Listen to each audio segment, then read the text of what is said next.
Well, one other issue that has made the news is, of course, that same report also says that relevant security agencies have been alerted to do the needful. But we're talking about crime and policing in Nigeria in this conversation now, and one wonders that the level of cohesion among the various security agencies. Well, one can say, for instance, in the north, one can say the police is either overwhelmed or even almost non-existent, because most of the time when we talk about insecurity in the north, many people refer their cases to the army as opposed to the police, which is supposed to be in charge of internal security. So if you were to look at that issue from that angle, and a good number of conversations that go on, how would you say we have addressed it? I'll give you an example. We had a conversation with someone, I think it was in Katsina State, who said that there are people in the north, elements in the north, who go to the markets with a gun,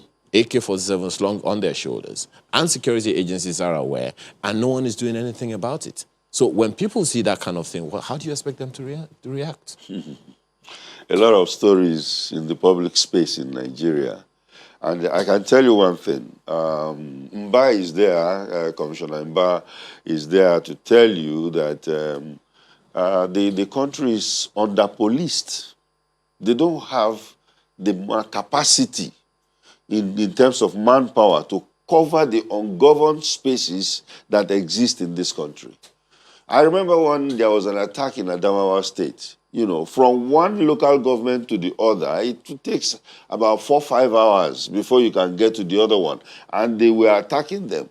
The law enforcement people cannot even get there. So one thing we could do to ameliorate this particular situation is to increase the manpower of the police. Increase the manpower. There are 2 things we can do, though. One is to increase the manpower, because right now, the police is under 400,000. In fact, let me tell you, the Army, Navy, Air Force, DSS, police, all put together, it's not up to 1 million. And we are 200 million Nigerians living in this country, in a very wide country. How can you police that? You know, so you either increase the capacity, or you balkanize the police.